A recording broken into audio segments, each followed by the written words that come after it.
Welcome back to the Visionary Sanctum podcast. Like I said, one day we will discover a soundboard, but today is not that day.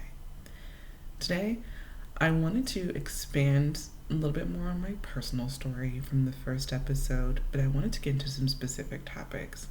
So, today we're going to talk about transitional periods, pleasure, and being where your feet are.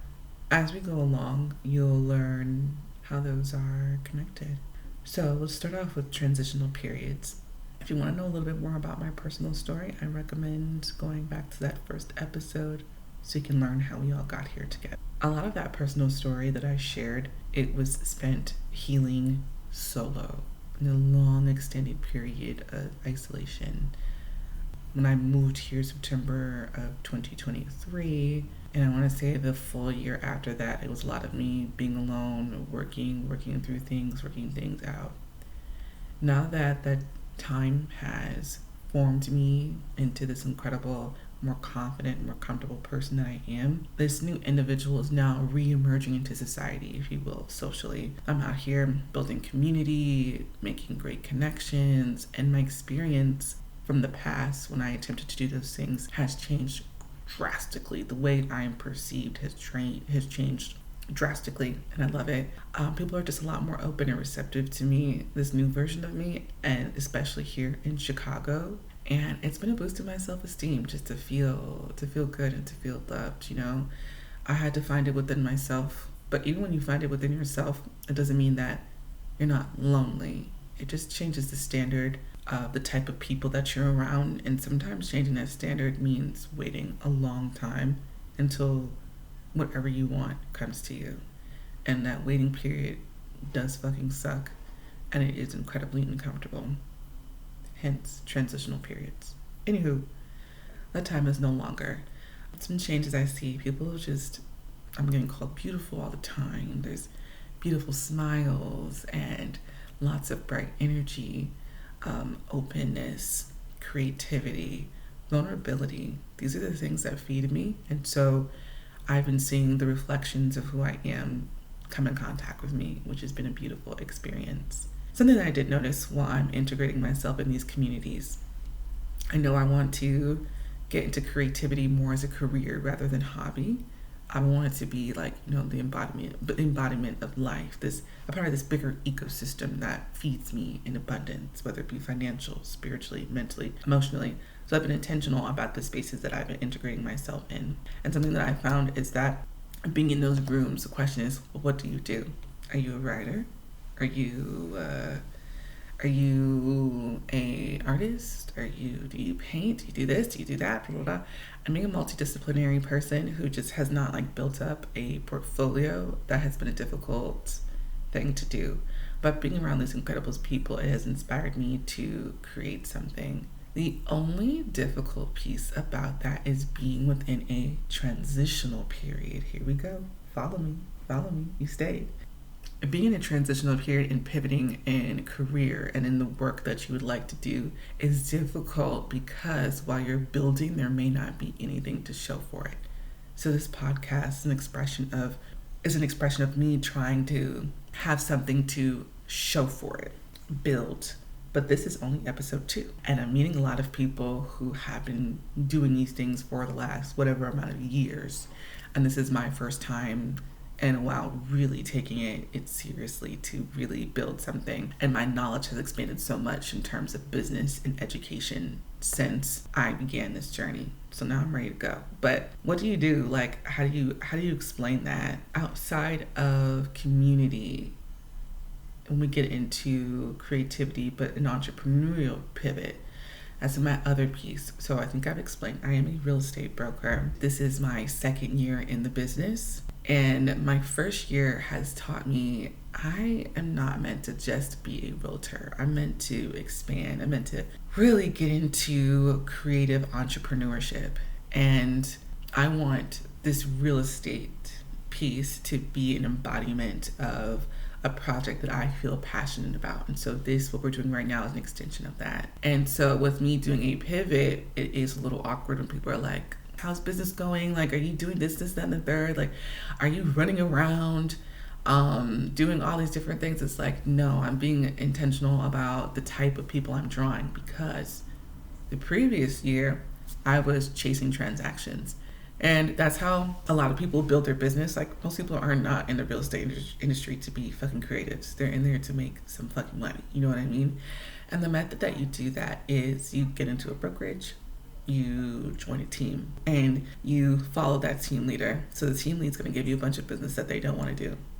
Usually it's rentals or people who are in situations where it is difficult to find a place.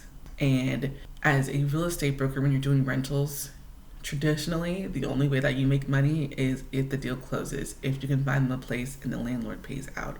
You're essentially running around for free if you cannot find them a place. It would be different. It would be different. Just work with everybody and charge everybody. But sometimes it's like, is it worth it? If worth the headache of such a difficult task for such a small amount of money? And you have to think about that as an independent contractor, period. So you do a bunch of rentals, right?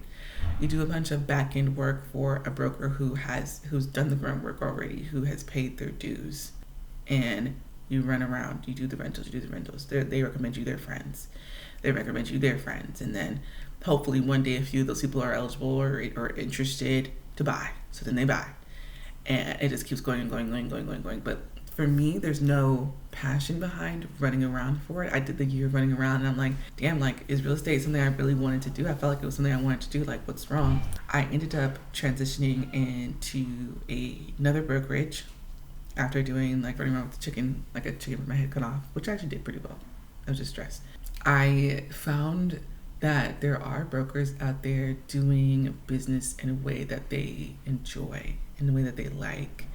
And this is a much bigger full service brokerage, so there's a lot of creatives within the space as well that have other things going on. They have these beautiful websites, they have their own offices, they're thinking about the ideal client that they would like to attract, and that vibrationally, spiritually is on you.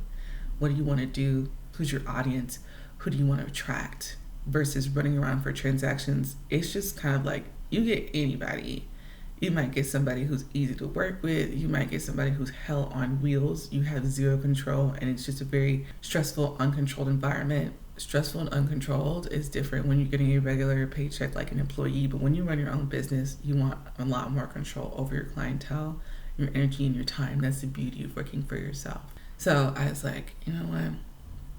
I'm going to think of a concept and pull people in that way. And I wanted it to be a bit more spiritual. So as y'all know, this podcast is called Visionary Sanctum. And so the real estate arm of this will be called Visionary Sanctum as well. And I want people to see their homes as a visionary sanctum. Like, you're a visionary, you're creative, you're this beautiful, spirit, this divine entity, spiritual being, you know what I mean? This is a home that you are tied to. This is a representation of you. This is where your best practices. This is where you recharge. This is where you clean. This is where you come home to every single night. This is something that needs to be special to you. And how do I convey that? How do I convey that your home is an extension of who you are? And so people who feel that way about their home, those are the folks that I want to attract. And so I've been spending my time in those creative spaces because, one, it's a creative project for me, and that's how creatives generally feel about their home. Like, what makes this experience that I'm giving different from the next? And it's an experience that I want to enjoy giving. So that is a transitional space. While I'm making this pivot to rebrand, or to actually just create a brand in general, because I didn't really have one before, it's taking time to strategize and like, what do I want to do? What properties do I want to record? Do I want to do open houses? I'm thinking of like video concepts, just so I can integrate it within this personal brand that is Visionary Sanctum. On top of Visionary Sanctum being a personal brand, I also have to think about, okay, when somebody visits my Instagram, it needs to line up with the person that I say that I am. And what do I do? I'm a creative. Okay, I need creative shit on my Instagram. I'm kind of spiritual. I need those kinds of life and spiritual topics on there. I be outside, okay? I be outside a little bit, so I need to show that I be outside, right? And I need to display this real estate thing. But sometimes the difficulty is like, damn, I can't throw all this out there at once. And I literally started this Instagram over again in March. It's just now June, so I don't have this full thing. What has made me feel better about it is I've recently met someone at this bonfire, hence me being outside. That's my version of outside, okay? And they were telling me about a play that they're writing and that they're working on. And I find that people who work on plays, I also met someone else who's working on like a top show. Writers in general, they take their time. And it's usually this longer, drawn out process so they can feel the project. It has to be something that they're connected to. And then you put it out there, it does what it does. You leave a world behind for people to discover. And I want that to be what my work is. And so it's interesting listening to somebody else say that it's taken them about a year to get this together, and then they're going to start workshopping it, which I know the workshopping is not the official piece, but I found that to be inspiring. I've met a photographer who was telling me that they hadn't picked up their camera in a minute. And I'm like, okay, like I can understand not picking up your camera in a minute and looking for that inspiration to come again, because I do have incredible work. But as artists, sometimes the inspiration is not always there, and you need time to live life and explore and experience. And so while you're exploring and you're experiencing life, to pull that inspiration and figure out how you want to create this thing, sometimes there's nothing for other people to see. It can look like there's no work being done. And being in this transitional period, that's something I'm trying to get over. I'm in a building stage. I'm in a growing stage. And speaking of building and growing and transitioning, girl, I looked at something had come up, okay, about harvest, like September harvest. And I was learning about the patterns of like agriculture. And we are currently in growing season. And so a lot of the growing that is done for agriculture and plants and shit like that, the roots are growing down this big broad network, and it's powerful and it's strong. And then eventually we have something to harvest above ground. And I'm just telling myself those roots is what I'm building, and it's okay that people can't see it. I just need to build something that I feel good about and that I feel proud of. And it's not necessarily a space that I need to feel insecure about, whether it be through business, whether it be creatively, or whether it be the community that I'm trying to build, because I'm also very new to that space as well. Now, I want to talk about pleasure. Pleasure is strongly related to this path that I'm on. And pleasure has been informing this transitional period where I want to live life the way I want. I want to do life in the way that I desire because it feels good, right? I don't want to just run around and chase transactions for the hell of it. If I'm going to have a real estate business, it's going to be because it feels good to me, because I like this and I'm making money, okay? I don't want to run around and be stressed for some coins. I want to be like, ooh, some coins. Yeah. I wrote down a couple of like almost poetic statements, and I put, I am the center of my universe, and am, period. I said that this route is pleasure informed. The pleasure informed route is the road less traveled. I have spent so much time being practical about things that practical has distanced me from pleasure. And pleasure is a point of living life. It's good for the nervous system, you know. And I just started the book Grandmother's Hands, and the author is a therapist, trauma-informed therapist, and everything he talks about when it comes to healing is metabolizing trauma through the body and feeling through the body, not just fixing your thoughts through talk therapy, but understanding some of this is spiritual and ancestral. And pleasure is one of those things that is good for the body, and it's something that we should prioritize, living life of pleasure and thinking about yourself in a way that might feel selfish sometimes, but this is you, this is your life, and you need to carry this body around. So another book I plan to get into is The Body Keeps Score as well, just learning a little bit more about pleasure and how it's so much healthier for you to live life. But definitely the road less traveled. I'm not here to feed the industrial machine, the capitalist machine. I am here to live the life that I desire. And it's been taking some time, but there's no blueprint on doing whatever the fuck you want to do. The blueprint is to wake up, do your 9 to 5, do this thing, participate in this way, retire at 60, make this family where this nuclear family where it's just you, your partner, and your kids, and you don't really take the time to maintain community or your friendships or a village. Everything is just like this box. And I want to be outside the box. And even though those rules or the path does not really exist, I'm okay to make my own, even though this has been a very uncomfortable process. Moving on. Being where your feet are. Be where your feet are is in reference to being present. And I believe that my power rests in my ability to be present. Prior to this very in-depth personal journey I've been on since moving to another city is removing a lot of that anxiety. Like I talked about, the body keeps score, metabolizing trauma.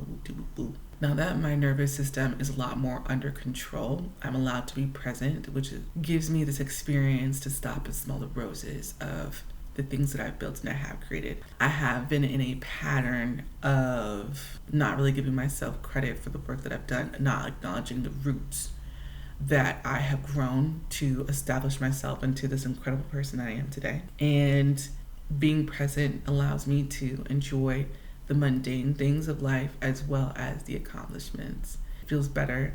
It feels more gratifying without that punch to the nervous system of like this high, crazy dopamine roller coaster. Sometimes a roller coaster is too much.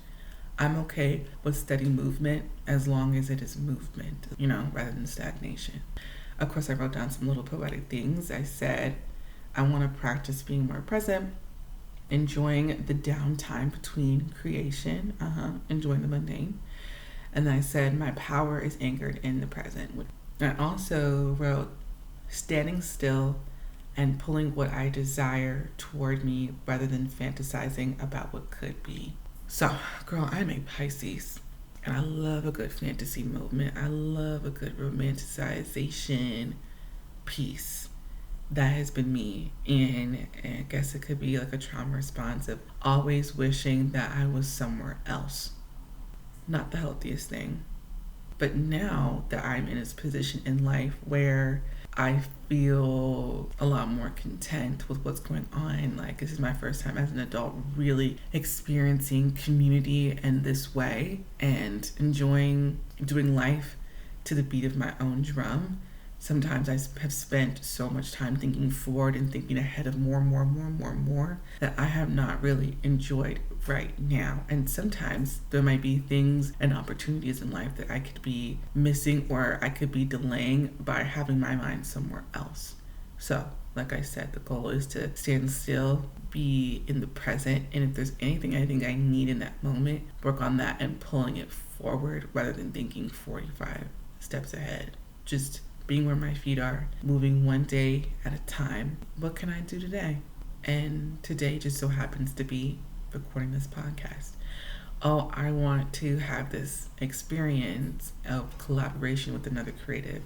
Right after I'm done recording this, I'm going to edit. I'm going to head to Soho House with a community member, a friend, who's going to help me with this collaborative process. Just little pieces of connection. And tomorrow I was like, I want to get into art and design. I found a little free event to go to, free conference really. And I'm going to go out there, I'm going to shake some hands. This is what I can do today, I don't need to constantly think about the end result. Just one step at a time, I expanded by saying I needed a healthier relationship with fantasy and dreaming because it's healthy to dream, it's healthy to have a vision and strive for that vision. But while I feel like I can't lose sight of the future, I also can't lose sight of what's directly in front of me. And with presence being my power, within that comes intuition, within that comes discernment.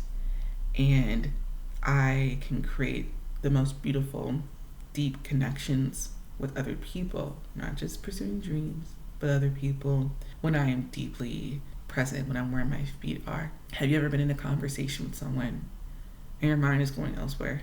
Not because the conversation is boring, but you're so anxious. You have this, that, and the third going on, and it's like you could go out to spend some time with people because you're lonely, it's just about time. Like, you really just want to connect with some folks, and it's difficult to do that if your mind is just not in the room with you. So living a life that is in pleasure based off of what I want to do, I understand that in order to really enjoy this life, I really need to be present for those steps along the way in order to enjoy and stop and smell the roses, right? If my mind is constantly somewhere else when I'm living life at a relatively steady pace, not like a crazy jump, but a steady pace, how am I going to enjoy this journey? Sometimes steady is good for the nervous system, right? Those crazy ups and downs can be a little too much. It can be exciting, but sometimes I just need a break. Like, god damn, like, can I just, pay some bills, go out, mingle, be with the girls? I mean, the men's outside too. But be with the girls, like, have some fun, right? And enjoy. And I'm always meeting new, interesting people. So the ability to be fully present in this person's energy and their experience, it's really feeding me. It's really helping me pour into my cup, which I hope leads to an overflow of abundance. And connecting with these other folks has just led me to grow and grow and grow and enjoy this network of community, this network of opportunity, and putting me in a better position to do all of the things that I want to do in life.